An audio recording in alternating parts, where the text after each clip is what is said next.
shirt. Who's your tailor, Quasimodo? Woohoo! Hello, and welcome to Staff Picks, the podcast for movie nerds by movie nerds.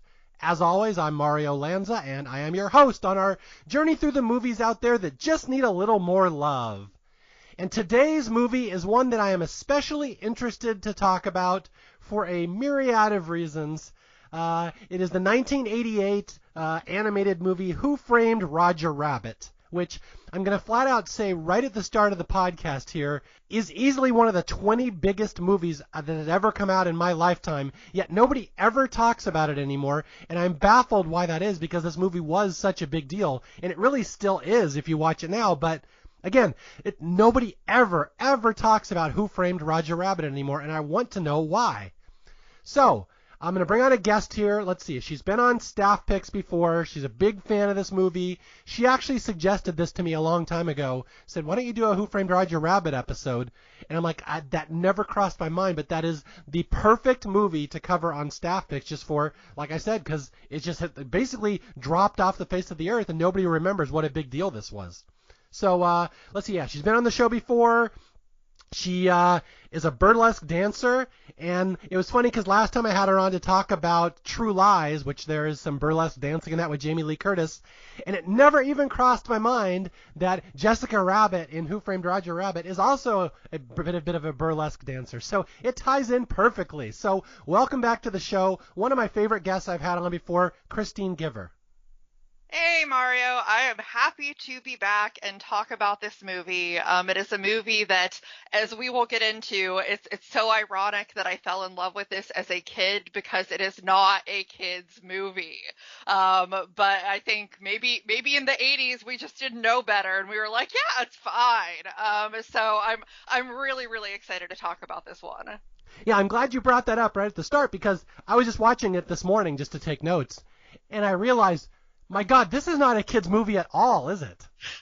It's not, and in fact, for those that have seen it a number of times or have kind of looked into some people that have taken a lot of time to look at certain things frame by frame, there is so much stuff in there that is like, whoa. I mean, probably way over any kid's head that watches it, but still, there is a lot in there. And not only that, I guess I'll talk about this elephant in the room right off the bat.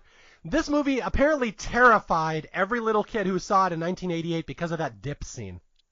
Yes, including me. I mean, I won't lie. The dip terrified me, but, you know, it's scary, I'm sure, for kids. Now it's just like, I don't know. It's funny, but it's still scary in a way, I think. Well, isn't that the Disney way? Because, like, you go to Disneyland and you go on that Peter Pan or Snow White ride, and those are fun, but they're also quite terrifying for the wrong type of kids. So that is kind of the Disney way. I think so. I really do think so. So yeah, this goes right along with that, and there's plenty of another fun thing, and that there's Disney in this movie blended in with all sorts of cartoon characters. I mean, there's Warner Brothers, everything. It's just something you wouldn't expect to see all in one movie. Okay, we'll kind of talk about the legacy of Who Framed Roger Rabbit in a second, but I want to get your history of this movie, because I know you're a little younger than me, so you must have been, I was 14 when this came out, you must have been quite young. Like, what is your history with Who Framed Roger Rabbit? Yes, so I was 7 years old when this movie came out, and I don't think that I saw it right when it came out, but I would say I was probably somewhere between 8 and 10 years old when I did see it on VHS back in the day. And I mean, I thought it was amazing. I mean, I've always been a fan of cartoons, and certainly this is not the only film to ever have tried to blend cartoon and live action. It's been done other times, but I think that this was the most successful blend of that. And there were some characters, like, for example, Jessica Rabbit, who stuck with me from that time until growing up. And then when I did get into burlesque, I was like, hey, I'm going to be Jessica Rabbit. This is what I wanted my whole life, and this is what I'm going to do. So it's just so interesting that they were able to do that. Please tell me that's your stage name.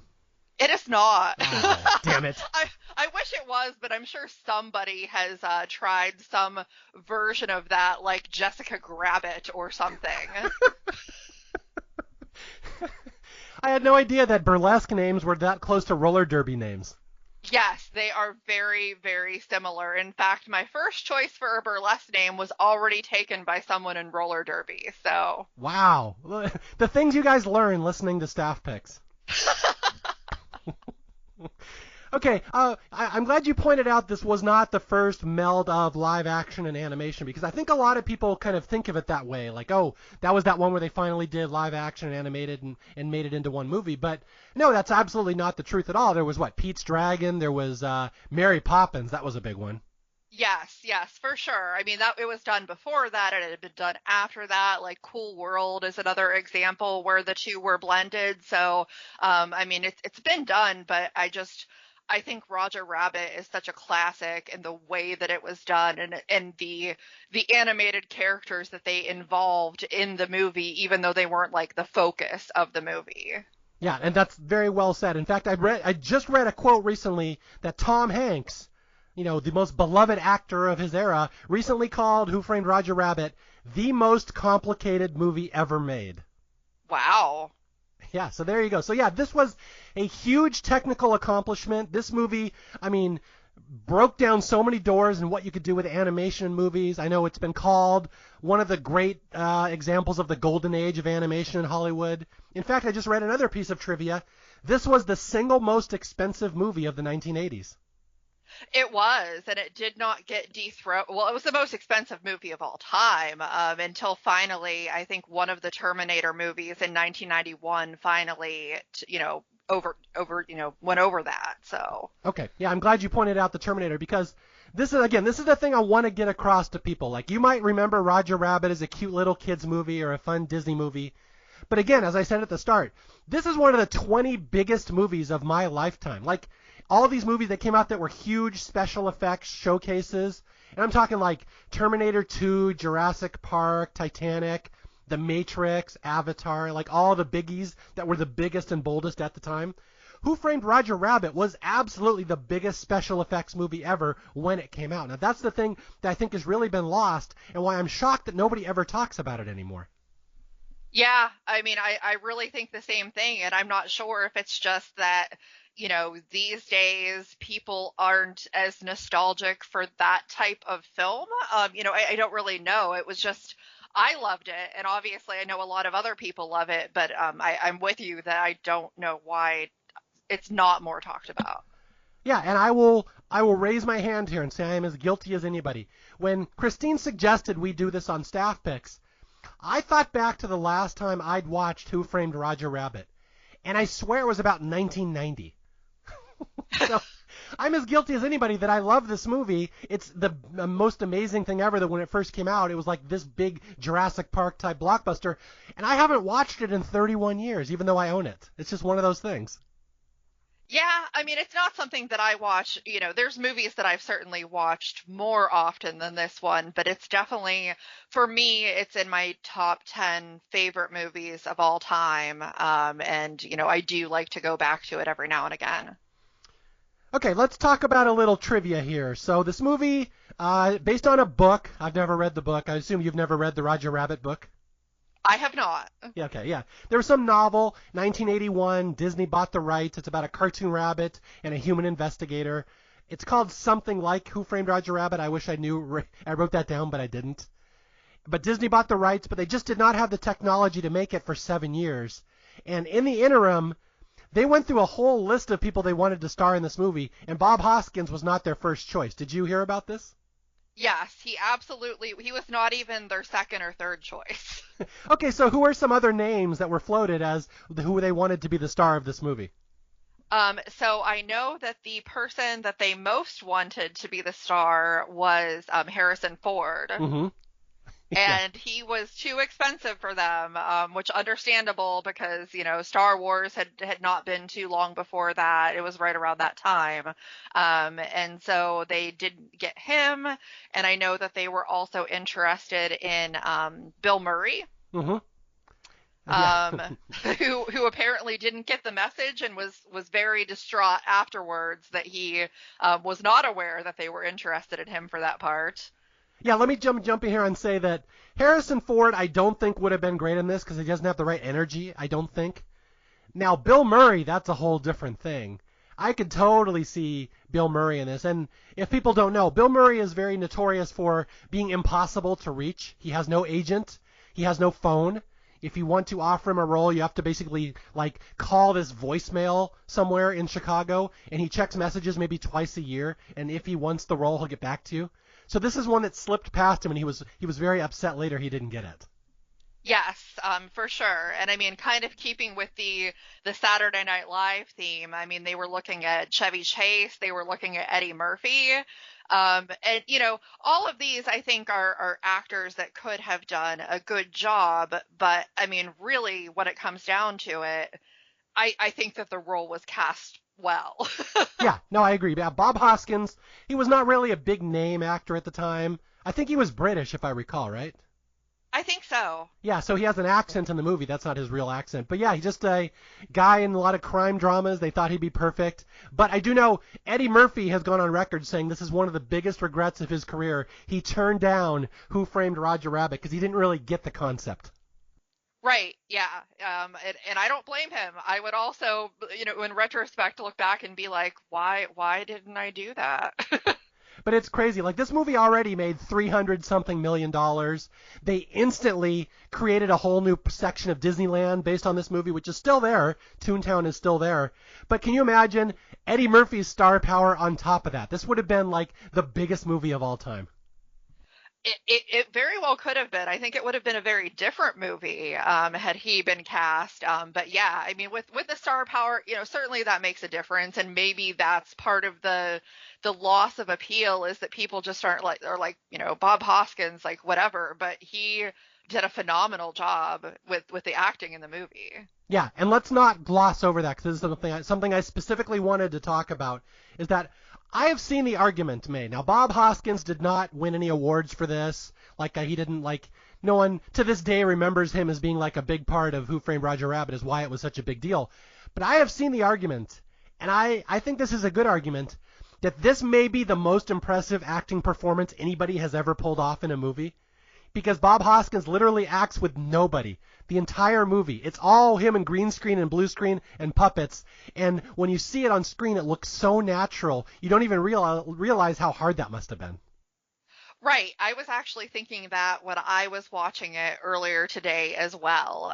Because, I mean, I don't think, in the past when I've watched it so much that I've considered that fact. But if you're acting to nothing, I mean, it's a lot harder to get that same, level of performance and react the same way when you're not playing off of another person. So it's really phenomenal what he was able to achieve. Yeah, and I will flat out say when I rewatched it the last two times, I had pulled this movie out of the dustbin and watched it twice in preparation for the show, and all I was really watching was Bob Hoskins.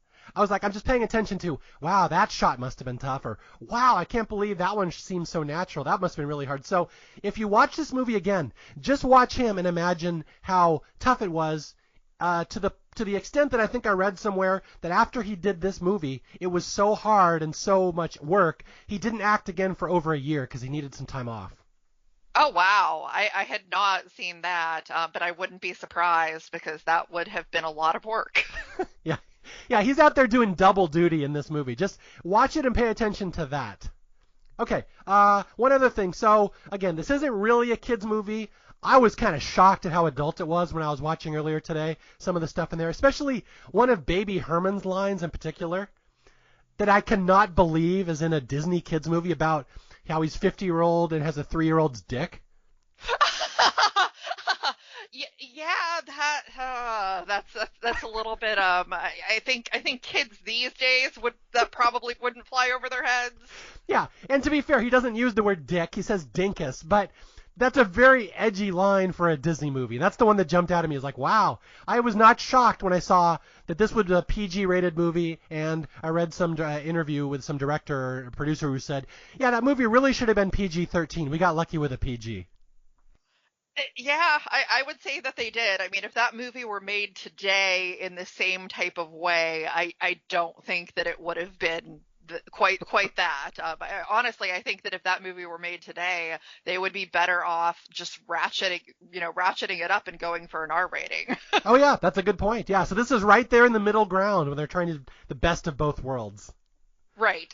Okay, so yeah, there's lots of again, I'm not going to be able to do this movie justice. I don't know much about the history of cartoons and movies. I don't know animation. There are so many in-jokes in this movie that I'm not even going to try to get into them. Did you like how detailed are your notes on the cartoon jokes in this movie?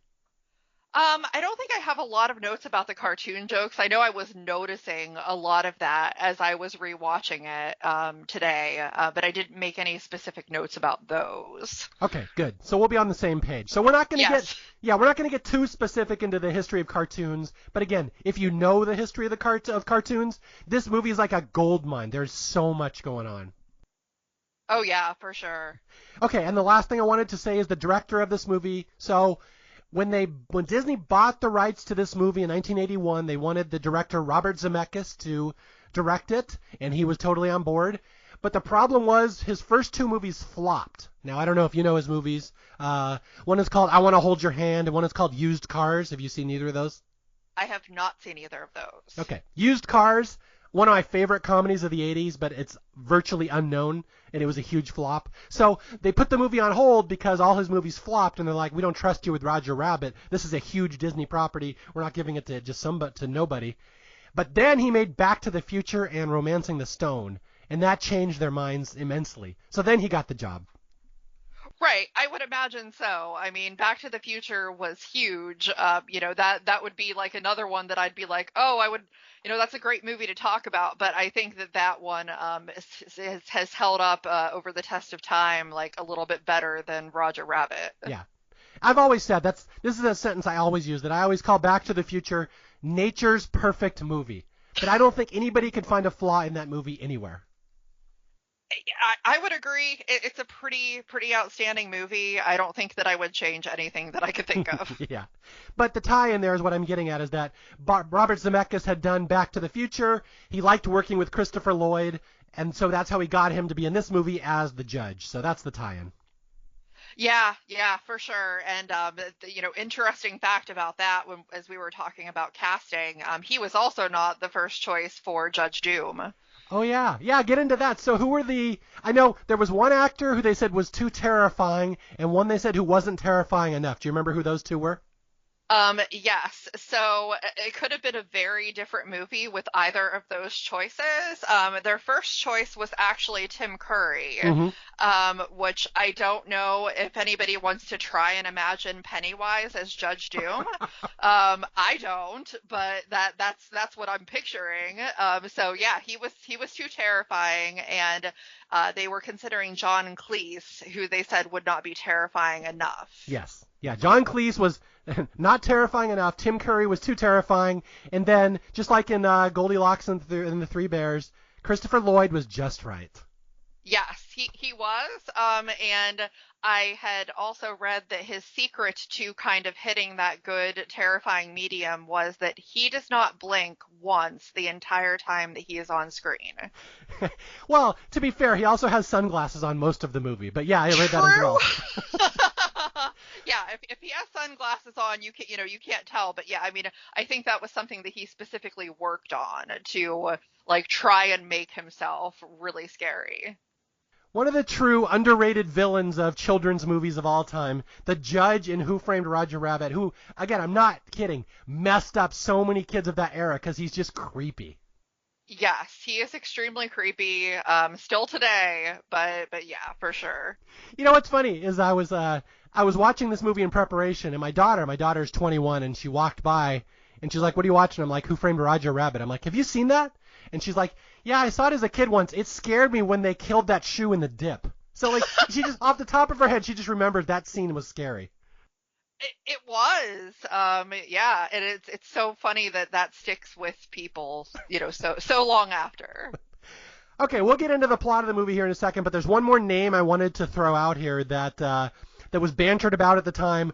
There was one big comic actor in the 80s. They wanted him in this movie somehow, but they said, we don't know if we want him as Eddie Valiant, the private detective, or as the judge. He's either the good guy or the bad guy, and that was Robin Williams. Yeah, and I mean, I could see why they would have thought that. I mean, I think that I don't know that he really has the right energy for either of those parts. But I could understand because, I mean, back then I would have wanted Robin Williams in any film that I was making. Yeah, I personally, I've been thinking about this all day. I personally would have rather have him as the villain, just because I love Robin Williams in dramas more than comedies. I would have loved to see him go dark as the judge. It could have been very interesting, that is for sure.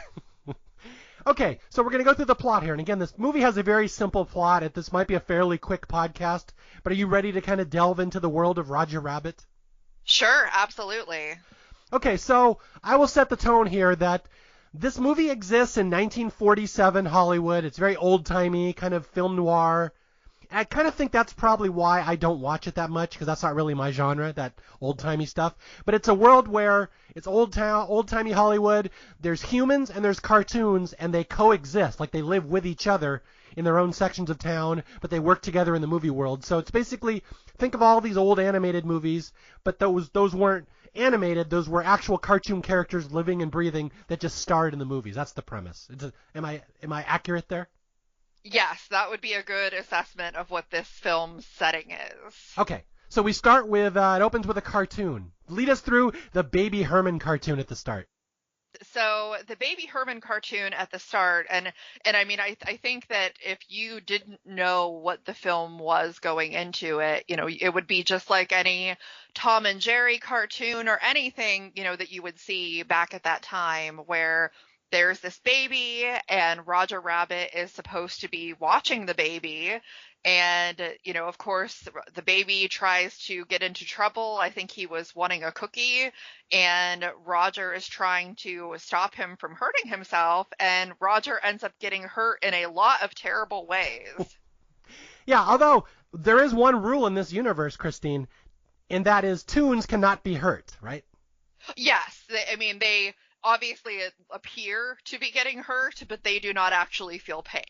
Yes. They're the stunt doubles of the movie world in this movie in 1947. You love having toons in your movies because you can do anything to them. You can drop a refrigerator right around their head. You can impale them with knives, and they won't get hurt, so they're wonderful. Yes, that is very true. Even though it's kind of ironic in that way, you know, because Roger's obviously getting hurt a lot, and he's so scared for the safety of this baby who would probably also be fine if something happened to him. But you know, that's the premise that they're going with. You're breaking the wall. You're ruining the image. Stop. Breaking the wall. Yeah. Okay, yeah. So there's a huge cartoon at the start. It's very much like an old Looney Tunes cartoon. And it's really kind of funny. But then in the middle of the cartoon, Roger Rabbit blows a line. No, he doesn't blow a line. He gets a refrigerator on his head, and he's supposed to be seeing stars, but instead he sees birds. And the director yells, "Cut!" And when he yells "cut," all of a sudden we get one of the most amazing scenes anybody would have seen in a movie in 1988. This is where the cartoon actors have to interact with the human actors. Right. And that's kind of where, you know, I think honestly, even if you know, do know what the movie is going into it, in that moment, it's just like this shock of, oh, wow, this isn't a normal cartoon. They're shooting a cartoon and there's actual real people there interacting with the cast members, including, you know, then Baby Herman starts to speak in this very gruff tone, you know, that you would not expect to hear from a baby, and is not the nicest baby. Yeah, it's hard to describe this shot to people who have not seen it. It's just Baby Herman storming off the set, Roger Rabbit pleading for a second chance with a live action director, and they're walking through a movie studio as these conversations are going on. There's half animated characters in the background, half real characters. And again, you could watch this scene. It's about 4 minutes long, and you could watch it 50 times and probably catch something different every time because there's so many little background details going on. Oh yeah, for sure. I mean, I know even watching it today, I caught a couple of things. Well, in particular, I think that's the scene that there's, I had read some of these people who have gone through the movie in fine detail, that I think that is one of the more vulgar adult things in the movie, that Baby Herman walks underneath a woman's dress, and then he's like licking his fingers afterwards. And I never noticed that when I was a kid, but I read about it and I watched, and I'm like, oh. Yeah, okay, let's talk about this, because this was kind of a market back in the day, that there's special animations in this movie that the people put in as kind of jokes, knowing that they would happen too fast for the regular viewer to catch them.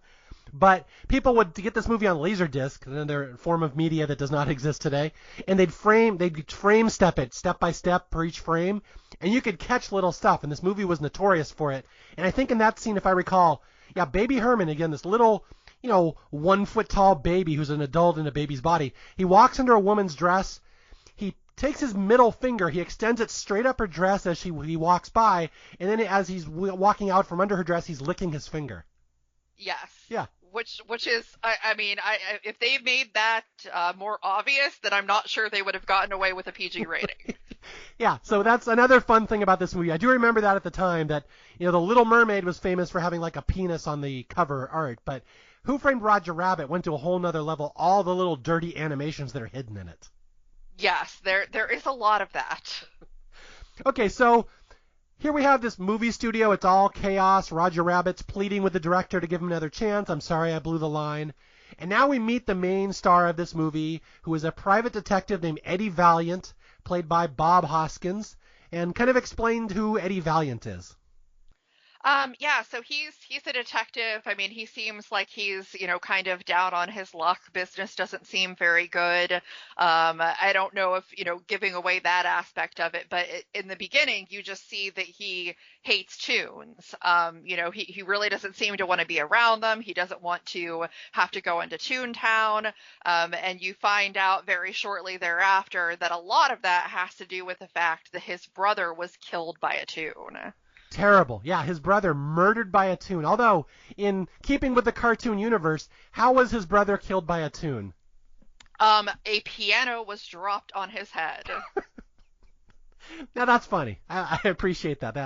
His brother died a tune death. A tune. To this day, still an uncaught tune killed his brother. But yeah, Eddie hates being here among the cartoons. He doesn't like tunes in general. He finds them frivolous and stupid, and he just hates the fact that he's being hired for a job. But again, like Christine said, he's a down on his luck private eye. He's being hired by the director, or the owner of the studio, Maroon Studios. Now, what is his mission? Why is he being hired here? So he's being hired because Roger is, having some poor performance, and basically RK Maroon hires him to investigate Roger's wife, Jessica Rabbit, to see, what her side romantic involvements might be. Yeah, that's it. So Roger Rabbit has a wife, Jessica. She is cheating on him. That's the rumor. And it's distracting Roger Rabbit's performance. He's distracted. Like, you can't hurt a tune, but you can hurt his feelings. And that's the problem. So they've hired this private detective to go find out what Jessica's up to, take some pictures, get some dirt on her. We'll show Roger once and for all what his wife's up to, and maybe he'll be more focused. Yes, at least that's what they think. Yes.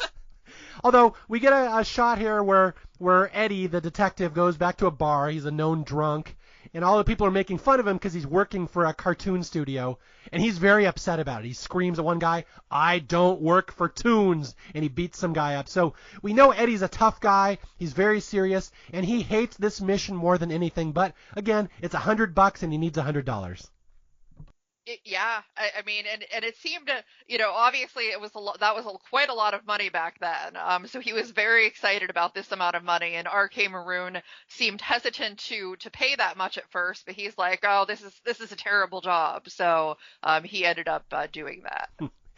And I'll be honest right here in the podcast, I don't really care about the detective part of this movie, and I start to zone out, and my wife said the same thing. She's like, that's one of those movies I don't watch very much because I don't really care about the detective subplot, like all the subterfuge and who's screwing Roger Rabbit over. Like, it's really about the effects and the characters. Now, would you agree with that?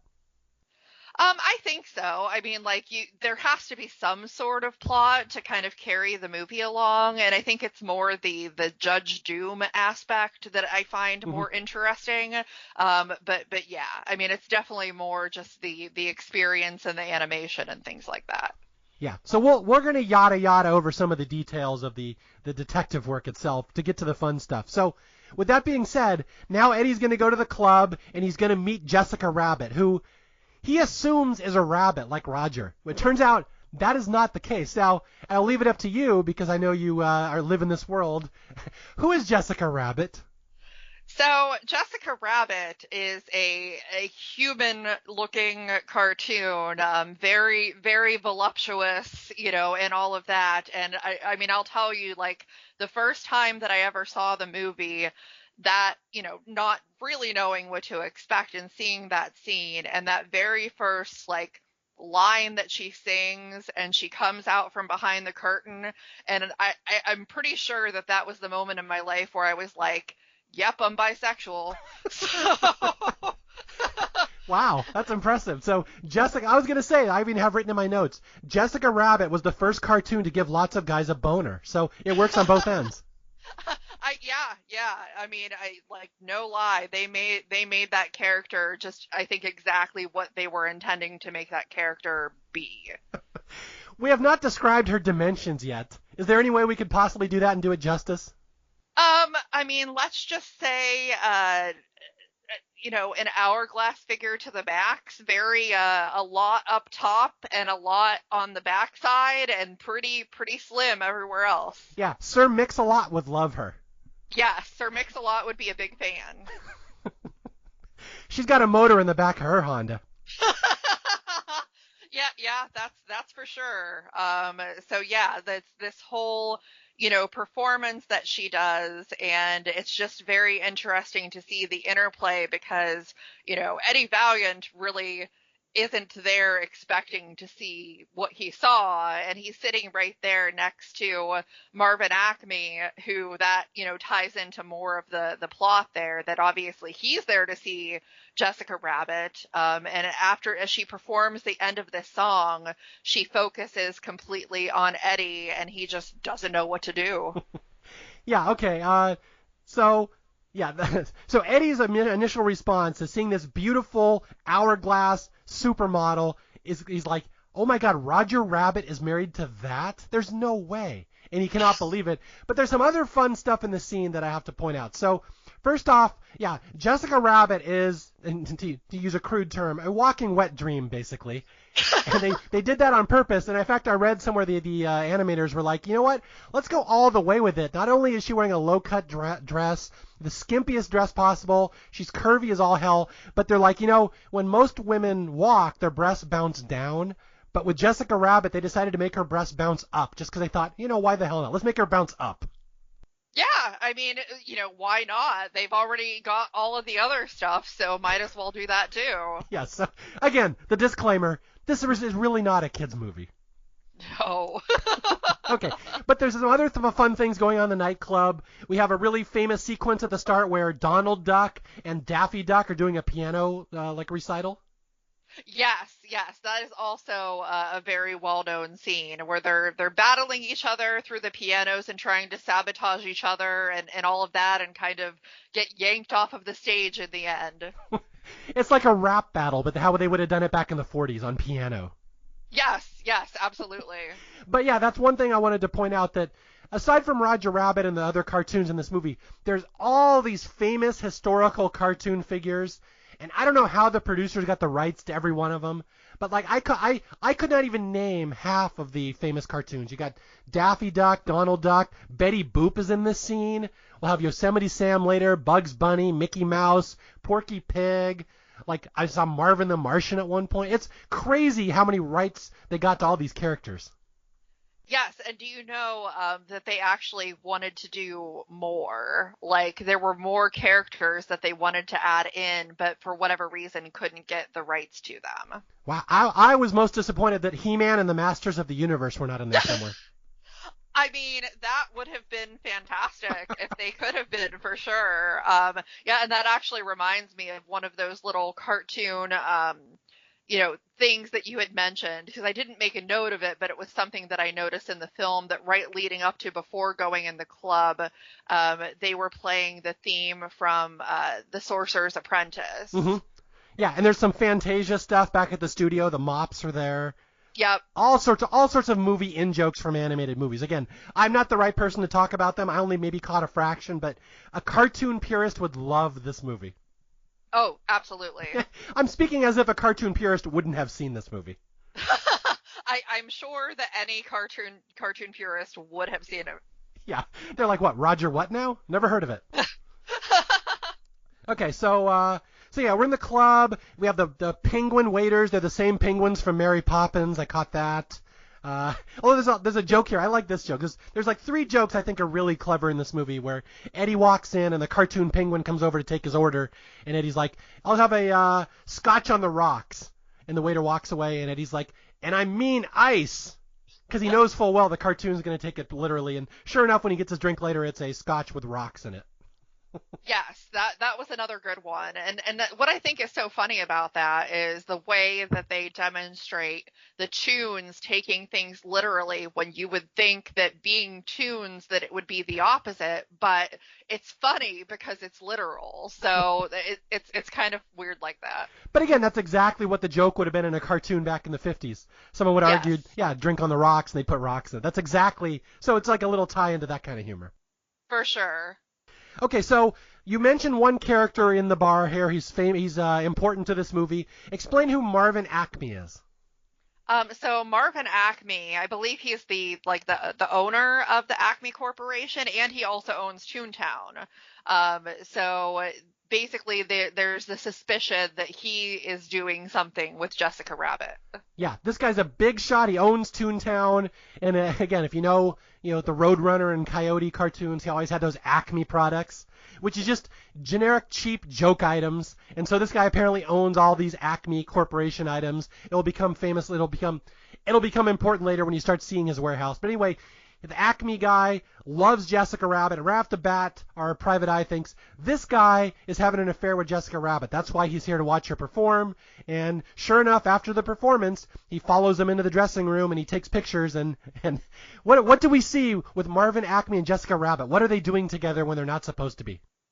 So it's interesting because there's a lot of things that are implied before you actually see the photos. So all that you could hear is that they are in this dressing room and they are playing patty cake, but it sounds a lot like something else. So before you know more down the line, it's very much implied sex. Yeah, but this was a very fitting for cartoons of that era that they'd use euphemisms like, look at that dame, she's playing patty cake with that guy. So, yes. That's the thing. It's implied that Marvin Acme's having sex with Jessica Rabbit. He's not. They're just playing patty cake. They're literally just tapping hands and playing patty cake. So, again, kind of in the spirit of this movie. But the detective takes pictures of them together, and he says, that's it. Sure enough, Jessica Rabbit's playing patty cake with some strange man. And his mission is over. So he takes his pictures, goes back to the studio, and says, yeah, Roger's wife is cheating on him. And this is where the movie's going to begin, because Roger's going to find out, and he's going to basically break down. Yes, I think that they were like, oh, well, now Roger sees this and he'll get over it, but he is very upset and crying, that his wife was playing patty cake with Marvin Acme, and he says that he's going to make sure that they are happy again. Yeah, okay, although we do learn one thing in this scene. This is crucial, and I forgot how funny this is, where we learn that Roger has a particular quirk in his personality. He cannot handle his alcohol very well. Yes, if he drinks alcohol, then he will just absolutely, not literally explode, but, jump up in the air and, let out a train whistle type of sound, and, yeah, he just can't handle it at all. He basically hulks up. He turns into the Incredible Hulk for about 5 seconds. Yes. Yeah, it's a funny scene here where they give poor Roger Rabbit a drink. He's just learned his wife has been cheating on him. They give him a drink to calm him down, and he basically turns into a 30-foot tall train whistle, screaming and turning green, and he turns into a huge monster. Again, this will become important later in the movie. Just file that away for now. Yes. Okay, so yada yada. Roger Rabbit walks off in disgrace. His wife is cheating on him. He's so upset. We go back to Eddie's office, and you can just see Eddie's broken down world where he used to solve crimes with his brothers. It's just a broken down old office. Nothing happens here. It's just Eddie's got a depressing life. Roger's got a depressing life. And really, that's the end of Act 1 because Act 2 begins with a murder.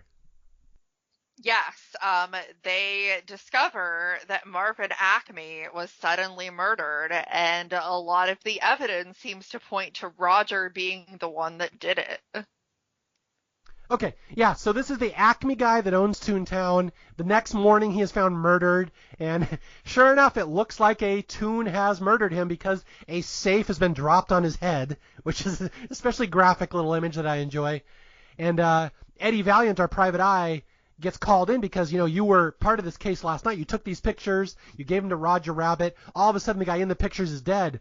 We think Roger Rabbit killed him. So all of a sudden, Eddie's been pulled into a murder case, which he had no interest in being a part of. Yes, he thought he was done, but, since he did take the pictures, then obviously it made sense that he would be the one involved in this investigation. Okay, yeah, so let's talk about this crime scene. So it's in a warehouse. I think it's the Acme warehouse. And there's all these cartoon props hanging around, like cartoon sledgehammers, cartoon holes where you... I always like the hole. They'd use this in these Acme cartoons back in the day where you'd throw this fake hole on the ground and you jump into it. That's how you'd escape stuff. They have those sitting around. What else is in there? That I don't remember which other, off the top of my head in that scene. I know that there's quite a few things, but I don't remember what else is there. Well, the squeaky shoes. I guess those are important. Oh, yes, because those come into play later. Okay, I will set you up. I will let you do the scene that gave every child nightmares for the next 10 years. Oh, goodness. Okay, so we're in the Acme warehouse, and Eddie, our private eye, is trying to figure out who killed this Mr. Acme, and if Roger really did indeed do it. And it's kind of weird because he wouldn't have pegged Roger Rabbit for a murderer. But as he's there, let's see, first Jessica Rabbit shows up, slaps him, says, "I hope you're happy for taking those pictures. Look what happened." But now we get a more nefarious person. Here comes the judge. This is Judge Doom, played by Christopher Lloyd, who is, what is he, in charge of all justice for all Toons in Toontown? I believe that's what he is supposed to be in charge of. And his sidekicks. Talk about his 5 sidekicks.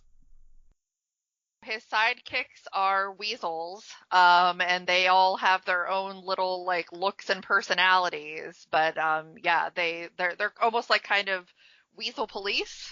Yeah, exactly. He said he used to have hyenas, but the hyenas all laughed themselves to death, so he went with weasels instead. So the weasels are his hit squad. They're called the Toon Patrol. So the Toon Patrol and the judge are here to arrest Roger Rabbit because every evidence of this crime looks like Roger Rabbit killed Mr. Acme, and they come there and they're just intimidating. Describe the judge to people if maybe they haven't seen him before. Well, the Judge Doom is kind of the stuff of nightmares. He's very just calm, but in a very creepy way, and just has this stare, and I mean, it's so hard to describe, but just picture the scariest creepy person you can think of, and that's probably Judge Doom. Yeah, and Christopher Lloyd's 6'4". He's massive, and he just looms over everybody, and he just keeps saying to everybody, Toons must be made to respect the law. You do not mess with this guy, and he's ready to murder Roger Rabbit on the spot for killing a human. And this is where we get the dip scene, which, again, this is a rough one. This one really scared people. I was even kind of shocked how, I don't even know what the right word is. It's kind of horrific, but describe what dip is and what he does with it. So dip is it looks like a vat of acid, which it kind of is in a way, but it's meant to essentially kill Toons, because since you can't normally hurt Toons, you can do whatever you want to them. This is something that can actually kill Toons, and the funny thing is that what they actually made the dip out of in reality will destroy animation cells. So they made it as real to life as possible. Yeah, he explains what's in the dip. He says it's a combination of turpentine, acetone, and benzene, which in real life, that is how you would erase animation cells. So it's kind of an inside joke. But it's this vat of this greenish smoking stuff, and he's going to give us a demonstration of what happens when you dip a cartoon into dip. And unluckily for us and every child watching this movie, apparently, he picks the cutest, most innocent little animated character to make an example out of. Yes, he finds this poor little cartoon shoe that seems so sad and so scared and just, picks it up and slowly lowers it down into the dip, and it's frightening. Yeah, again, this is just a cartoon character being lowered into a vat of green stuff, but like the shoe's eyes get all big and he screams and he slowly melts and you see the life being drained out of his eyes. And I can see why that messed up a lot of little kids. Now, I was 14 when I saw it. It didn't really affect me. I'd seen more horrific stuff in like Friday the 13th movies, but like I can imagine for a little kid, that was horrific.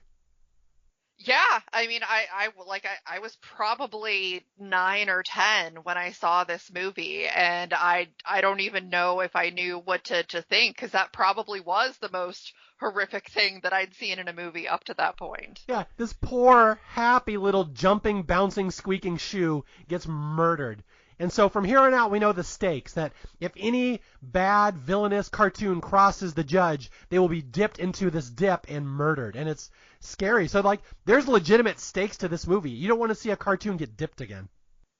Yes, I mean, especially, Roger, if Roger's innocent, and at this point, that's kind of still up in the air. Yeah. Okay, so we go back to Eddie's office. Eddie's kind of taken in the crime scene. He's, I guess, unofficially the detective investigating the murder of Marvin Acme at this point. And when he goes back to his office, first he's going to run into two cartoon characters. Secondly will be Roger, but first he runs into Baby Herman. And this is where we get one of the funniest scenes in the movie, where you realize what Baby Herman's actually like when he's not in a movie. Which is very, vulgar to the point of being vulgar that you could be in a PG-rated movie. Yeah, he's smoking a cigar, calls it his stogie. He's got like a really thick, almost Bronx accent. He's like a New York gruff guy. And at one point, Eddie Valiant's like, I thought you were 3 years old, or something like that. And this is where the line I talked about earlier, where Baby Herman says, yeah, that's my problem. I got a 50-year-old lust and a 3-year-old dinky.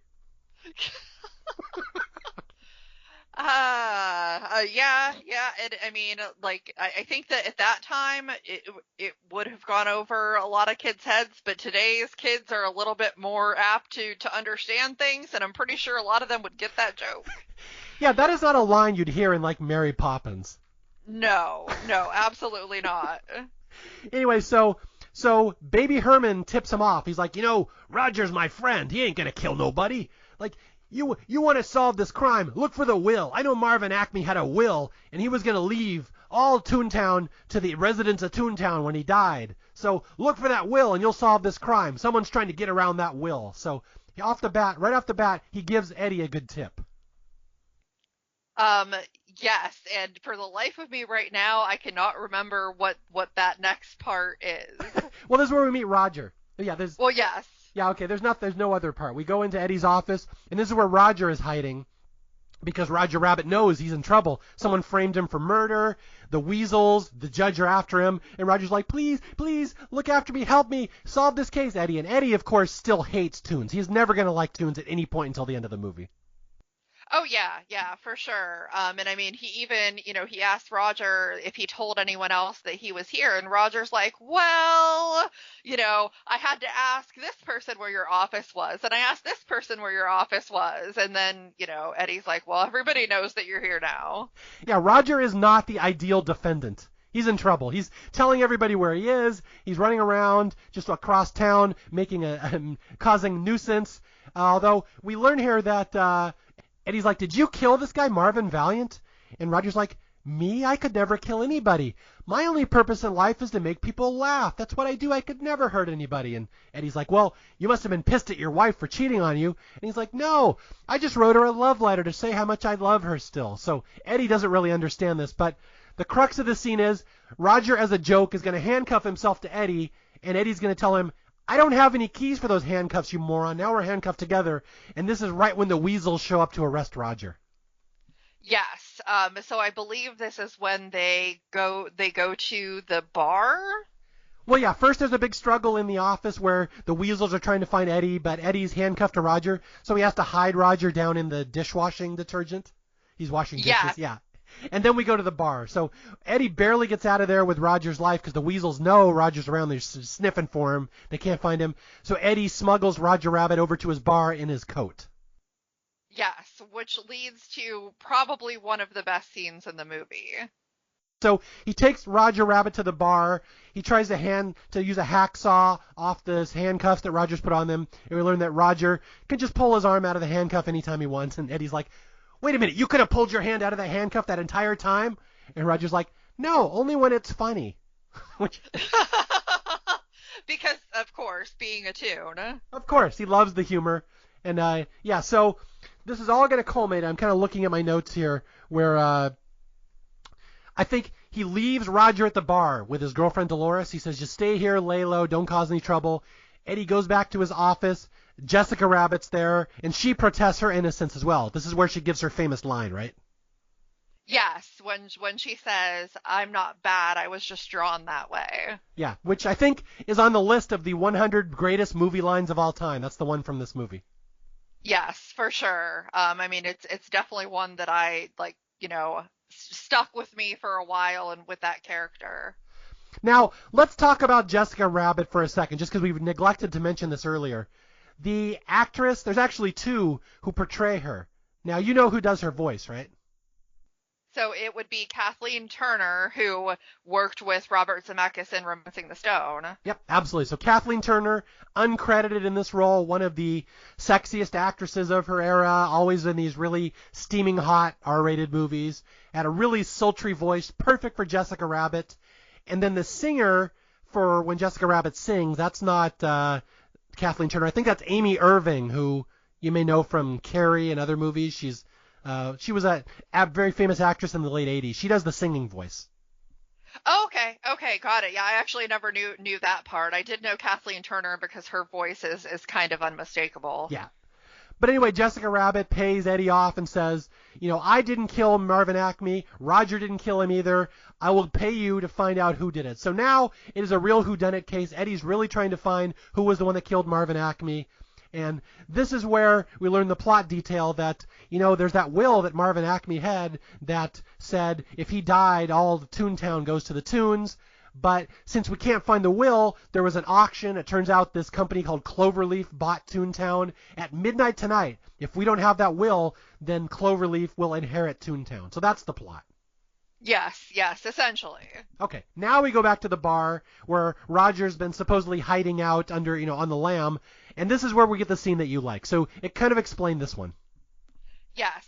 So, Eddie told Roger to lay low, but Roger being Roger can't lay low. And so he has this record playing with very upbeat music and kind of has the bar all like raucous and singing along and all of that.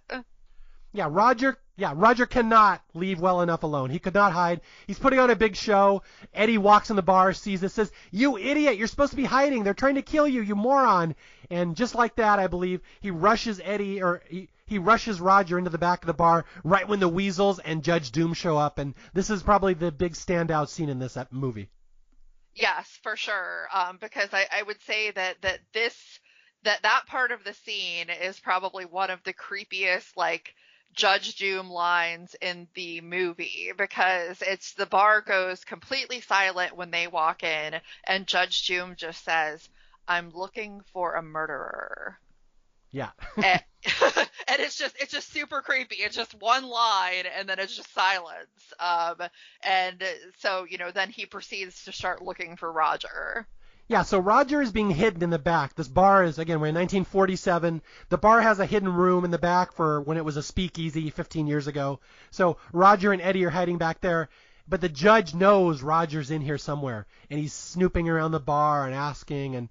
And nobody in there will sell Roger out, even though the judge is offering, I think, $5,000 as a reward?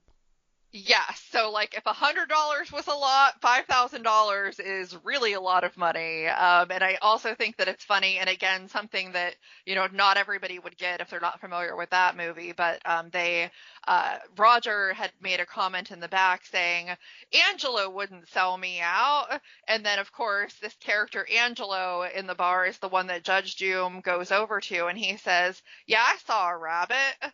He was right here in this bar. And then, Judge Doom looks like, oh, really? And he puts his arm up around nothing and says, hey, it's my friend Harvey, which is a movie about an invisible rabbit.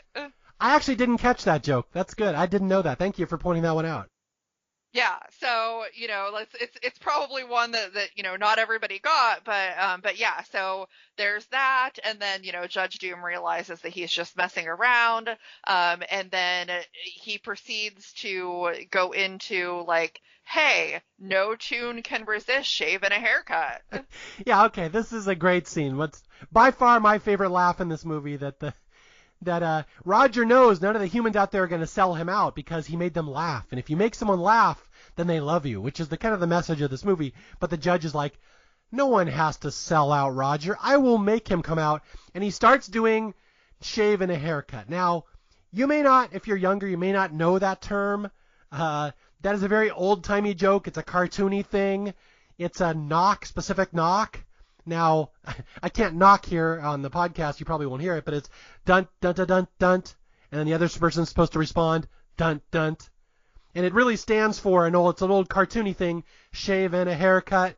And the other person says 2 bits. It's just an old-timey thing. So the judge knows if he does the first part of that knock, Roger, as a tune, is obligated to finish the knock. So he starts knocking, dun, dun, dun, dun, dun, all over the bar. And it's the greatest scene of Eddie Valiant looking at Roger trying to resist doing 2 bits, and he can't. Roger's going insane.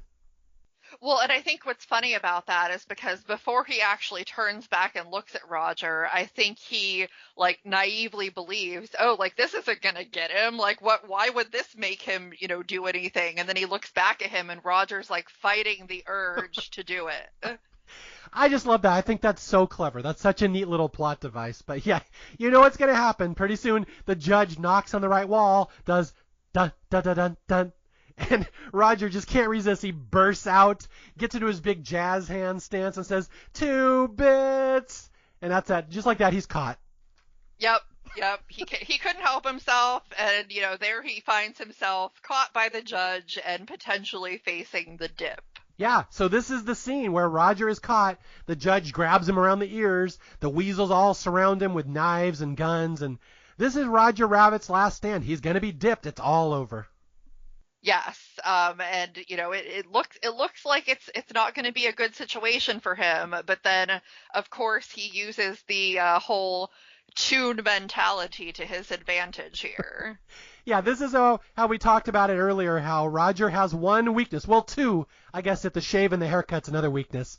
But the first one is Roger cannot handle his alcohol. So the judge is all ready to dip Roger and murder him on the spot, judge, jury, and executioner for the crime of killing Marvin Acme. But Eddie, our private eye, says, why don't we give him a last request? And Christine, what would that last request be? He said that Roger would like to have a drink. Yes. And Roger says, no, I don't want a drink. And so he and Eddie start arguing, and I love this little interplay where Roger says, no. And he's like, yes, you want one. Roger's like, no, I don't want a drink. And so Eddie just changes his logic. Yes, no, Eddie says, no, yeah, that's right, you don't want one. And Roger's like, yes, I do. And so he basically mind fucks him. And so Roger ends up taking the drink, and what happens, predictably? Then Roger hulks out like he did previously and is able to get out of the situation. Yes.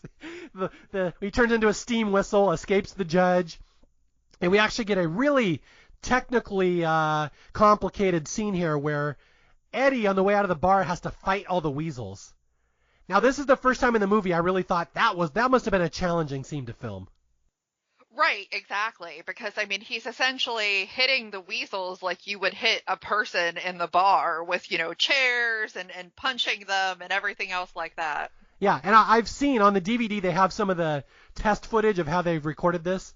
Like they didn't have the animation drawn in there yet, but they had all these giant rubber puppets standing in. So like Bob Hoskins is fighting these rubber puppets and yelling at them and stuff, and it looks really goofy. But then you see the finished product later, and it's really cool. This is a great fight scene. It's like a classic barroom brawl. It is, and I mean that's one of the reasons why I find this movie to be so great is to be able to do that with the live action and then hitting the cartoons, and it looks so seamless. It's just fantastic. Yeah, and speaking of live actions interacting with cartoons, we're gonna get what I think is a really amazing sequence coming up here where Eddie and Roger run outside of the bar to escape the judge. They go into the judge's paddy wagon, and in the back of the paddy wagon is another major character. Now, who's this major character they're going to discover? So this major character is Benny, who is a toon taxi cab. Yeah, a toon taxi cab who has been arrested for driving on a sidewalk, and apparently Roger knows him. So Benny says, hop in, I'll drive you guys away to safety. So we're going to get a chase scene here of a human, Bob Hoskins, sitting in an animated cab being pursued by a real vehicle being driven by animated weasels.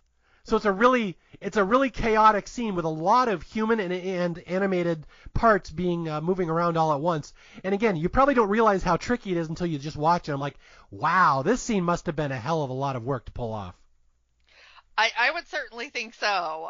And I mean, like, I really like the fact that they did the interplay of having a real person in a cartoon cab and then cartoons in a real vehicle. It's just, I don't know, I think it made for a really interesting dynamic. Yeah, and again, if people have been to Disneyland, again, the minute this movie opened, it was a new part of Disneyland. They opened Toontown. It's in the back. I will regret to say it's the part of Disneyland I never go to when I'm there. Have you been to Disneyland? I have not. Yeah, Toontown's in the back, and it's like a lot of little kid rides, and it never really became as big or beloved as like Star Wars Land and stuff like that. Like it's kind of hanging back there. But if you go there, it's all Benny the Cab and this red line trolley. It's kind of cool. It's very much like this movie. But yeah, the Benny is the star attraction, this animated cab, and he's really cool in this movie how they animate Bob Hoskins sitting in him. Oh yeah, for sure. Okay, so Benny gets them to safety, and we're going to have a scene here where Roger and Eddie are sitting in a movie theater, just kind of trying to laying low until some of the heat goes down. And this is where we learn Eddie's tragic story about how a toon killed his brother. I think we get the entire story here. Yeah, I believe so, because he gets into specifically describing the toon, how he says that he was there when it happened, and that the toon guy just stood over him and had these glowing red eyes and this really high pitched squeaky voice. Mm-hmm. And Roger is terrified by the story. We learned this. Yeah, this red-eyed toon killed Eddie's brother many years ago, and Roger just breaks down in tears. He feels horrible. He's like, "That's why you hate me so much." Now, I do have to point out, Roger Rabbit as a character is kind of interesting because he's not especially likable in the movie. Did you catch that? Yeah. I mean, it's especially for being, I mean, what I would kind of call like a protagonist. It's kind of weird, kind of what they did to him. It's an interesting character choice because the number one thing about Roger Rabbit as a character is he is irritating. He's supposed to annoy you. So it's really interesting, like he's the star of the movie. He's not like beloved Mickey Mouse. In fact, I remember reading somewhere that they made almost no tie-in action figures or toys out of this movie, which is the weirdest thing. Like, they kind of knew their main character was irritating, and it's not a kid's movie, and it's kind of dark, and they had almost no toys based on this movie, which is bizarre. Right. I mean, especially for something that it is kind like, as I always say, kind of a kid's movie, but at the same time, I don't know if maybe it was because they realized at the time that, like, it wasn't really a kid's movie and didn't want to have toys to, get more kids seeing it because it was so different. Yeah, and I'm thinking about that even more now. Like, when has Disney ever shown restraint and not had tie-ins and merchandise with their movie? Right, that's not something that Disney does. Yeah. So maybe this answers our question right from the start. This was such a huge movie, such a technical accomplishment. Again, Tom Hanks called it the most complicated movie ever made. It won all sorts of visual awards, but nobody ever talks about it anymore. Maybe that's why, because Disney never merchandised it. It was just a one-off. That was it. There was no sequel. I heard it, although by the time this episode is released, there might be a sequel. I heard they're working on one at the moment, but there was never a sequel. There was no toys. You just have that forgotten corner of Disneyland, and that's really it. Yeah, it is very unusual. But I mean, like, maybe they could have made some Roger Rabbit toys, but as for some of the other characters, I'm not sure how a Jessica Rabbit doll would have gone over with the kids, You don't think the parents of America were ready for a Jessica Rabbit figure? I mean, maybe the parents were, but I'm not sure if they would have wanted to give it to their kids. Yeah, Dad's with the Jessica Rabbit toys in the bathroom. He'll be there for a while. Yeah, that's fine. Yeah, so perhaps the Jessica Grabbit figure did not quite factor into anybody's merchandising plans. No, maybe there's a different toy industry that could have profited off of that, but not for kids. Yeah, but anyway, to go back to the theater scene, this is where Roger, who again is just irritating. He's not likable. He's funny and goofy, but you don't really like him at any point in this movie. He's like, oh, that's why you hate me so much, Eddie, because a toon killed your brother. If I was you, I would hate all toons too. And he starts crying, he's like, boo-hoo-hoo. So he actually understands why Eddie hates him so much.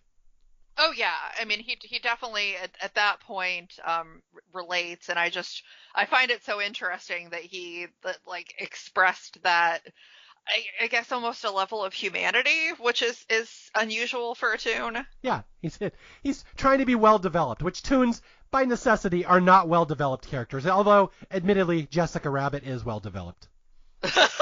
Yes, she is definitely well developed. Okay, so this is the part of my notes where we have about 20 minutes of detective stuff where Eddie learns stuff like who's scamming who bought what. And I just wrote in my notes, detective shit, Will shit. Like, I don't care because all we have to do is get Eddie into Toontown for the last half hour of the movie. Yes, I mean that's really all that part is, and I wouldn't say that it's a part of the movie that I find particularly memorable. Not until the point that he gets into Toontown, because there's some interesting stuff in there for sure. Okay, so here we go. If you want to see a special effects showcase, watch the last half hour of this movie when Eddie, Roger Rabbit gets kidnapped. He gets driven off in a car. Eddie has to chase him into Toontown, and now we're gonna get Eddie entering Toontown, where he's the only human character for the entire rest of the movie, basically. And yeah, there's some really cool stuff here. Although I do have to point out, there's a tunnel that connects the real world with Toontown that he has to drive through. Did you catch that's the exact same tunnel from the Back to the Future movies? No, I didn't catch that. Yeah, it's a very distinct tunnel in LA. I forget where it is, but that's the one where they go through it in the hoverboard in Back to the Future 2. Where he's chasing. So Robert Zemeckis knew that tunnel real well. It's a very distinct, iconic tunnel. Just look for it, and you're like, oh, that's the Back to the Future tunnel. Anyway, it's the entrance to Toontown. Which, I mean, sure, that makes as much sense as anything. Use the Back to the Future tunnel. So before Eddie goes into Toontown to solve this crime and save Roger at the end, he has to get rid of his real gun. He's got a real gun, but real guns can't hurt cartoons or can't hurt toons. So he pulls out his Yosemite Sam cartoon gun. With talking smart bullets. Yeah. I mean, kind of smart. His bullets are basically little cowboys that can follow things. It's like, again, it's cartoon logic. Once we get into Toontown, all logic is out the door. It's just cartoon logic. Yes, absolutely. I mean, even in the scene with him falling, where he's falling through the air, when he first gets into Toontown, I think is when that happens, and he comes across Tweety Bird and is hanging on to this flagpole thing, and Tweety Bird comes along and says, "Oh, I see piggies," and does the classic, pulling off his fingers until there's no fingers left, and then Tweety's like, "Oh no, I ran out of piggies." Yeah. Okay. So when we first get into Toontown, I think I read some trivia here. It's just miles and miles of animation and weird famous cartoon characters, and Eddie's driving his real car into Toontown. But I think I read somewhere that it's all just recycled Disney animations. So you're seeing the actual cells and the actual animation from all these historic, famous animated movies. It's kind of cool if you know your history. Oh, yeah, I had not read that, but I wouldn't be surprised because they kind of threw so many different things in there. I think, maybe one of the only things that wasn't necessarily recycled is there was a piece where there was Bugs Bunny and Mickey Mouse as he was falling, and they were specifically talking to, Eddie. Yeah, that's specific. Let's see, in the scene where he first drives in, I think I caught Pete's Dragon in there. I saw Song of the South. There's lots. Again, just if you're an animated Disney fan, go watch that scene. But yeah, then he ends up with Mickey Mouse, Bugs Bunny, Tweety Bird. It's just chaos. Just it's hard to describe the scene. Just cartoon chaos, sight gags, Eddie running into walls, Eddie falling down an elevator shaft. Droopy Dog is there. Who else am I forgetting?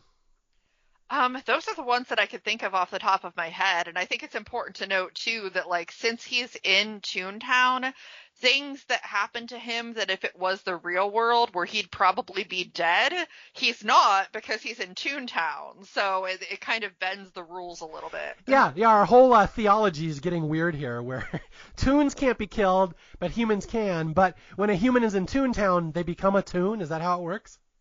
It seems to work that way, even though he obviously doesn't look animated, but essentially the physics work the same way as they would for toons. Yes. Okay, so long story short, he ends up finding Jessica Rabbit. They team up. They get in Benny the cab. They know where Roger Rabbit's located. He's located at the Acme Studios on the other side of town. There's it's like a big deadline tonight. If they get there by midnight and nobody has the copy of the will, then Toontown gets handed over to this Cloverleaf Corporation, which we will find out later is... we'll get to that when we get to that. But really, we're at the end of the movie here, because now they're going to go chasing after Roger Rabbit. The judge catches them, and they get pulled into Acme Studios. And this is really the last 15 minutes of the movie. Yeah, so this is when you find out that, Judge Doom is essentially behind all of this, that he is the sole shareholder of this Cloverleaf Industries and says that he wants to destroy Toontown with this machine that is full of dip. Yeah, this is the savage end of the movie that the judge hates all toons. He wants to destroy Toontown. He's going to inherit Toontown tonight. He's created this monstrosity of machine that can spray dip at there's 5,000 gallons. He's going to drive it through town, kill all the toons, murder them tonight, and nobody can stop him. So they just wait in this warehouse with Eddie and Roger and Jessica until midnight, and then his plans will all come to fruition. And he wants to, what is his plan? He's going to destroy Toontown and build a freeway, right? Yes, he wants to build a freeway. Now, it's funny. He says, I want to build this freeway that cuts through Toontown behind Hollywood and goes north all the way to Pasadena, which I think I read. You don't know this. You're not from L.A., but I am. That is the 110 freeway. That's an actual freeway. So he's describing what L.A. is like now. So in real life, Judge Doom actually won. So, yes, the movie just made it look like everything was fine, but he really was able to accomplish what he set out to do. Yeah, if you want to make this movie a little darker, just let me point out Judge Doom won. There's no more Toontown, and we do have that freeway. So way to go, villains. So yeah, Roger has a gun. Roger pulls out a gun and tries to save everybody here, and it all goes to chaos. I kind of forget what happens here. It ends up with... Roger gets the bricks dumped on his head. Yes, he gets the bricks dumped on his head, and then he ends up getting tied up with Jessica Rabbit. Jessica and Roger are tied up on a little hook, and the judge points the dip gun right at them. He's going to spray them and kill them. And really, the only person left that can save them is Eddie, the private eye. The judge has left the scene, he's left the room, and it's just the 5 weasels that are surrounding Eddie. And this is where we get a miraculous plan, because the judge has warned the weasels, his little sidekicks, all throughout the movie, that there's one thing they can't do. Now, Christine, what is the one problem weasels have? What ends up happening is if the weasels laugh too hard, they will die. Yeah, apparently. Is this a common trope in the animal kingdom? I've never heard this before. I have not. I mean, I suspect that maybe it has some kind of tie back to the fact that he mentioned he couldn't have hyenas because hyenas are known for laughing. So maybe for some reason that passes on to the weasels. Yeah, apparently. So yeah, the judge has left his weasel henchmen in charge to, against a James Bond strategy. Oh, I'm going to kill these people. I'll just leave the room and assume that my plan goes into fruition. But so Eddie decides he's going to make these weasels laugh until they die because the judges warned them, stop laughing so hard you're going to die. So Eddie, now this must have been a fun scene for Bob Hoskins. I don't think he does scenes like this in movies much. does an entire song and dance number with slapstick in an attempt to kill the weasels. Yes, which is, it's really some of the finest acting that Bob Hoskins does in the movie, because it's just all like pratfalls and, doing this song. And of course, the weasels find this to be hilarious. And kind of one by one, you see these little angel weasels floating up out of their bodies. Yeah, so once again, the theology of Toontown is put to question. I was told that Toons cannot die, yet we figure out two ways to kill Toons in this movie: dip them or make them laugh until they turn into angels. Yes. So I disagree with the theology of the Toon world. I mean, it seems kind of inconsistent, but it's Toontown, so I guess they can make up different rules if they want to. Yeah, so Eddie, it's a great bit. He's smashing plates over his head, getting hit in the face with a rake, juggling bombs. They drop on his head, gets electrocuted. And again, this is what cartoon characters love. They're just laughing at this, and all the weasels die. So Eddie has saved the day, and he's about to free Jessica and Roger, but now the judge shows up again, and now we get the big one-on-one showdown with Eddie and the judge, where we learn a very crucial detail we were not aware of up until this point in the movie. Yes, so Eddie essentially fights Judge Doom, and it is a lot harder to deal with than the weasels are. And then finally, Eddie gets into a situation where he's able to trap Judge Doom's foot under a steamroller. Yeah, I love how they do this, by the way. There's a big vat of Acme glue, which, again, if you ever watch the Roadrunner and Coyote, all the Acme stuff was the Coyote would always be sending away for this Acme stuff. It's just glue that if you put your hand in, it sticks you to anything. The judge gets his fist stuck in the Acme glue, then his foot, and then he accidentally sticks himself to a steamroller. And so the steamroller just rolls right over him, which ostensibly should kill the judge, but it doesn't, because there's a secret about the judge we didn't know. Again, this is one of the most surprising, kind of scary, creepy things in the movie, is that, the steamroller rolls over him. It's like, okay, he's dead. And then all of a sudden, this flat body starts to move. Yeah, this is really a creepy effect. This is like a Tim Burton effect. Yeah, I never thought of that, but it is very Tim Burton. He starts to move, and then he kind of starts getting up off of the floor and then popping back into form, and all of a sudden you realize, oh my gosh, he's a Toon. The judge is a Toon, and not only that, he's a self-loathing Toon who is here to kill all other Toons and wipe out Toontown. He's just wearing a human mask. That's all he is. And so the judge becomes a Toon, he reaches his final form, and all of a sudden, you knew it was coming, the eyes pop out and they're red, and his voice gets all high and squeaky, and it's a really terrifying effect, and Eddie realizes, oh my god, this is the Toon that killed my brother. Yes. So I wouldn't say that it was the most surprising thing in the end, because you kind of assumed that might be coming, but yes, it's very scary, and you can see Eddie is just like, oh my gosh, he finally finds this Toon. Yeah, and Eddie's like, how do I fight this guy? Because the judge is like in a physical combat with him, and the judge is a Toon. And he's got like cartoon mallets coming out of his hand and an anvil, and at one point a cartoon buzzsaw. And Eddie's like, I can't kill a Toon. This is like a legitimately scary scene. It really is, because he's doing some things that not the other Toons aren't exactly doing. Like you mentioned, the buzzsaw and the anvil, and in ways like I had flashbacks to what the heck, that I can't think of the name of the movie. That's fine, you can edit it out. Is it Enter the Dragon? Are you going Bruce Lee on me? No, I was thinking, because of the buzzsaw, I was thinking of, the Arnold Schwarzenegger movie. Oh, The Running Man. The Running Man, yes. I was thinking of The Running Man. It was like fighting all of the characters in The Running Man at one time. Yeah, so Eddie's like, screw it. I can't fight the animated all 5 characters of The Running Man. How am I going to kill this guy?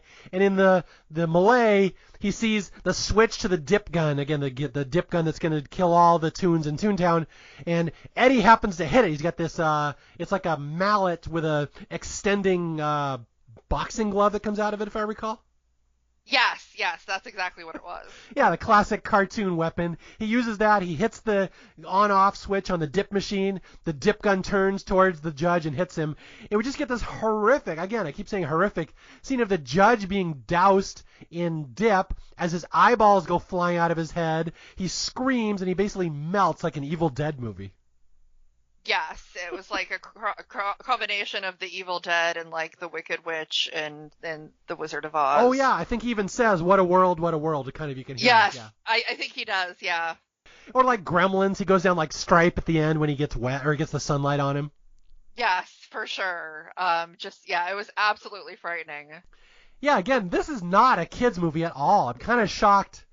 Okay, I'm kind of shocked it was released as a kids movie, and now I'm kind of not shocked there was no merchandise tie-in with like Happy Meals and toys. So yeah, this is a dark movie.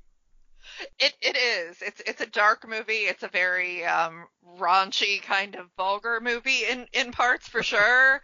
Mario, could you picture little Jessica Rabbit and Baby Herman Happy Meal toys? Probably not. Yeah, I don't know the Baby Herman was going to be a big seller with his wet middle finger he's just shoved into somebody. And they could have him like in that pose in the Happy Meal toy, just in that pose. Speaking of this being a dark movie, like I'm not entirely sure who the audience was for this movie. I think it was much more older people and not younger people.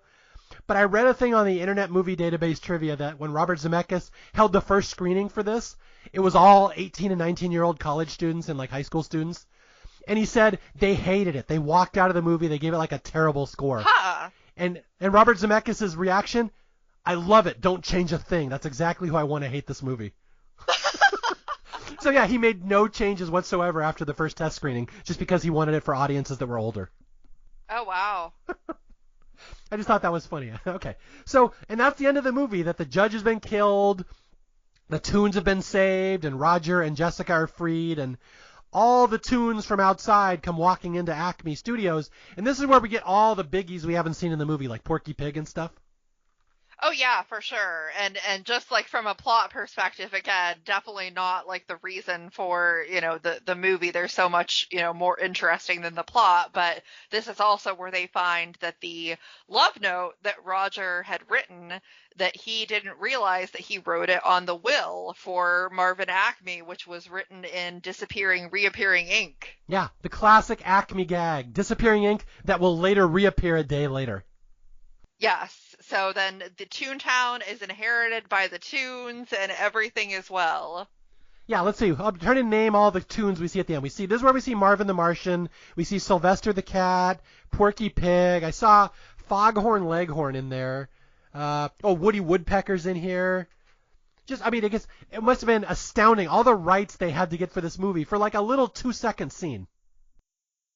Like it's satisfying in a way that they were able to do that, but I can really imagine what went into getting those rights, because it is just so many different characters just throughout the whole movie. Yeah, and I felt a little cheated. There wasn't a single Smurf anywhere in there.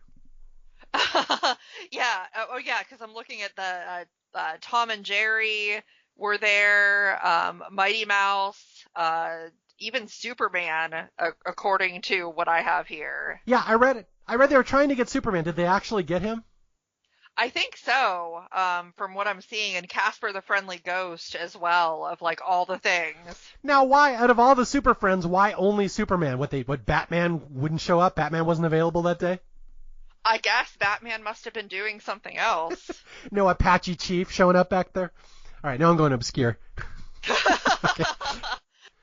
There was one more thing about getting the cartoon rights. I forgot that I to mention this. That now I don't know all the studio names. I don't know all the animators. I know some animators had a problem with this movie. Some loved it. It's all over the chart. But one of the things was that if you had competing characters from the different studios, one of the clauses in the contract was they had to have equal camera time. Did you read that? No, I didn't see that. Yeah, it was all political. So like if you had Daffy Duck and you had Donald Duck, they had to have the approximately same amount of screen time. So that's why they came up with the piano scene where they're playing the piano together. And the studios also argued, well, one of them can't be a better piano player than the other one because they had to be equals. So that's why it's a dueling piano scene. It was like all political. Oh, wow. That is really interesting. And it comes up with Mickey Mouse and Bugs Bunny, too. When they're falling down, that's why they're in the same scene together, because so they would get equal camera time in that exact scene for that exact amount of time. I guess it really makes sense why they did it the way that they did. Yeah, so that's why I'm amazed they got as many rights to these characters if they did as they did, if the studios are being that big of a bitch about it. Right. I mean, it would, again, like going back then versus today, I think it would be so much harder today. I mean, even with, like Marvel and all the controversy they had over Spider-Man rights and stuff like that. I mean, like, you would think that that would be easy, and it seems like it was so much easier at that time than it would be today. Yeah, can you imagine trying to get Bart Simpson in there, like the Family Guy characters? No, and actually, fun fact, since you mentioned Bart Simpson, do you know that it was Nancy Cartwright who did the voice of the shoe that went into the dip? Oh, wow. And that was like a year before she started doing Bart Simpson. I had no idea. That's good trivia. So she's the dipped shoe. She is the dip shoe. So we mentioned it earlier that there are talks for a Roger Rabbit 2, which, again, I'm shocked they never made a sequel, but I've heard in 2022 they're trying to get one out. But that'd be hilarious if you saw, like, Eric Cartman in there and the South Park guys. I could see that. I know it's something that they've been talking about for a long time. I know that at one point, and I don't think that it's recently, but at one point they were talking about trying to get a ghost of Eddie Valiant, since Bob Hoskins has since passed away, like to do it in digital form, since they can't obviously get him in physical form. But I have no idea if that would be something they still plan to do. Well, you could animate Bob Hoskins. That's the thing. In the rules of this universe, you could make him a toon. Sure, you absolutely could. I'm just now thinking of all the South Park characters. That'd be hilarious if you could work that in there. Like, hey, Roger, who's your new friend? Timmy! That would be pretty funny. Or like have a scene where Kenny gets killed. Maybe they could put Kenny into the dip next time. Yes. Now it's a South Park movie featuring Roger Rabbit. Sure. Why not? Yeah, so anyway, that's the end of the movie. All the Toons live happily ever after. The control of Toontown has been passed to Toons everywhere. And at the end, Roger's like, do you still hate me, Eddie? Does nothing make you smile? And Eddie kisses him, and everyone cheers, and they all walk off in the sunset and sing. And it ends with, of course, Porky Pig saying, that's all, folks. What is a perfect ending to a Toon-based movie. Yeah, although I just realized that's not the ending. There's one more animated character who comes and taps her little magic wand and closes the movie screen. Who's that? Was Tinkerbell at the end? Tinkerbell. You get Porky Pig and then Tinkerbell is the actual ending. Yeah, that's pretty fantastic. Yeah, so again, just a fun little movie that, again, without question, and I know you think I'm being hyperbole, you aren't, but my audience might if they don't know the history here, easily one of the 20 biggest movies of my lifetime. This was a massive hit, a massive technical achievement. It was the talk of the movie world that year, the talk of the Oscars. It was the Titanic of its year. It was the Avatar, the Terminator 2, the special effects movie you had to see to believe. And it's just really kind of shocking to me that I have not heard somebody talk about this movie until, I mean, it had been years. I mentioned on Facebook I was doing it on Staff Picks, and I had all these people come out of the woodwork and say, oh, I want to do that movie. That's such one of my favorites. And I'm like, how come nobody mentions this? If you would have mentioned that, I would have remembered it and done it on Staff Picks.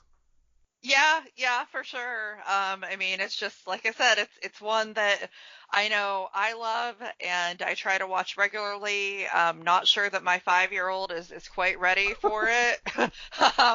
But it's a great film, and I definitely understand anybody who appreciates it as much as I do. Yeah, just a fun movie, and everyone should watch it again if you haven't seen it in a while. Like I said, I hadn't seen it since the 90s, and I was actually kind of shocked by how little I remembered about it. It was like watching a new movie for me. Sometimes that's fun. Like I said, I try and watch it every few years just because, I own it and I enjoy it quite a bit. So, it's a great movie. Well, see, now you have to go to Disneyland and go to what should be your mecca, the Toontown section, which, if you've never been to, that's kind of a cool place. I guess that I do have to. I've been to Disney World, but as everybody knows, that is a very different place than Disneyland, other than the fact that they are both Disney. So yeah, that is definitely a must for me in the future. Yep. Okay, so anything else you want to say about this movie or the world of Jessica Rabbit type burlesque before we sign off? Just if you have not seen the movie, just to know that I don't think that you can fully like have an expectation going into it. It's just probably not going to be meeting any kind of expectation that you have. And yeah, Jessica Rabbit, like I'm not afraid to say it. She's a hot cartoon. Yeah, now, okay, we will end on one question here. Now, do you think overall this is a great movie? Now, I don't think anybody would dispute it's a great technical achievement of a movie. I do know Roger Ebert and Gene Siskel both listed it in their top 10 movies of the year. But I know, like, my wife watches the other day, and she's like, that the film noir stuff, the cartoon stuff, that's not really for me. She didn't think it was an especially great movie. Like, and I know I watched it for this, but I won't watch it again probably for 20 years because, like, the detective stuff I'm not really interested in, and cartoons aren't really my thing. Would you call this a great movie? Just curious. There's no wrong answer here. I think if you're basing it strictly on like looking at the plot, no. I mean, if you're just looking at the plot, it's okay. There's nothing special about it, but I would still call it a great movie because when you look at everything in its entirety, it's just fantastic. It's fun. I mean, I think that anybody should watch it at least once, but I can understand people that wouldn't watch it, very often because you've seen it. It may take a little while before you really find the urge to want to see it again and kind of remember the things that you loved about it. Yeah, I think that's a very fair answer, and I might be understating how beloved this movie is, just because it's not one that I watch all the time. But like this, say something a little personal about myself here is I work for this company. We all work remote. I'm a computer programmer. And every day for work, we have a team call where we get together for half an hour in the afternoon. And one of the things that I do on my Zoom background every day is I always put a movie behind me. And I turn it into a movie contest to see who can guess my movie. Just something to make meetings more interesting. And this morning, actually, I did Who Framed Roger Rabbit as my movie. Just because I was curious if people would be able to identify it. I didn't put a picture of Roger Rabbit or Jessica. It was just Bob Hoskins in his hat holding a drink. And I was like, that was my background. I'm like, I want to see who will get that. And sometimes people get my movies, sometimes they don't. Like, every single damn person on my team got that movie instantly. They saw Bob Hoskins with his hat. They're like, oh, that's Roger Rabbit. That's one of my favorites. It's like, out of all the movies I've done in a year and a half, that was the one that every single person on my team knew instantly. So I may be underselling how beloved this movie is. Yeah, I mean, that's true, because a lot of people know it. I mean, I'd say most people probably have seen it when they were a kid at some point, which, again, not a kid's movie, but still, we just all did. So yeah, I mean, it's not something that I could watch all the time. I mean, there's certainly other films like the Princess Bride. I mean, you could tell me any day of the week, hey, you want to watch The Princess Bride, and I'll be like, yes. But for this movie, I wouldn't necessarily feel that way about it, but it's still very beloved. I still do like to rewatch periodically, and yeah, it's something that a lot of people remember. Okay, and with that, I think we have successfully covered Who Framed Roger Rabbit, which I will admit was an episode I was a little nervous about doing because I don't know this movie as well as some of the other ones I do. Like, I had to watch it twice just to make sure I know the plot. So I think we were successful in selling it, and I'm glad we had you back on again. Yeah, absolutely. And now we got to talk about your third appearance. You did True Lies, you did Roger Rabbit. What other burlesque movies are out there? And you can't say Showgirls. Showgirls is cheating. Oh no, Showgirls is a terrible movie. So yeah, not Showgirls, and not even Burlesque, which the title of the movie is Burlesque, but also not a great movie. So I will have to see what else I can come up with. I would also say, along the vein of movies that I think are really great, but not a lot of people like. Secretary is a fantastic movie if you've never seen it. Okay. It certainly was the 50 Shades of its time, but it does it way better. Yeah, I'll have to kind of look through my movie list and see what else I have. But I know you have quite a few three-peat hosts, and I would love to come back and do something else fun. Yeah, just for my listeners, I love working with Christine on Staff Picks because she has a very distinct way of talking. And I always tell my guests this, that one of the hardest things to do, we don't do video on this podcast, it's all audio. So if I can tell where her sentences stop and start, then I know where to jump in, then nobody ever steps on each other's toes.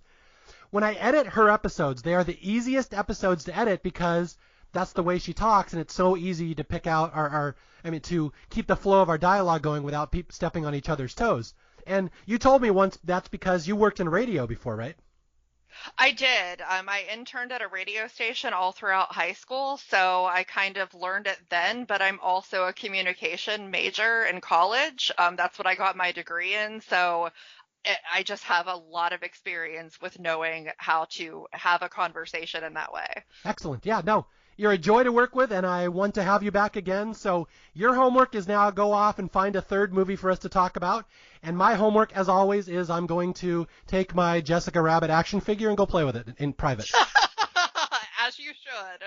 Okay, once again, thank you for listening, everybody. My name is Mario Lanza. This is Staff Picks. If you need to reach me, you can reach me at staffpickspodcast@gmail.com or on Twitter @MarioJLanza. Until next time, I'll be out there searching for more movies that deserve more love, and I'll try to find somebody interesting to come on and talk about them. I'll talk to you guys later. Shave and a haircut. 2 bits. See you later. Bye.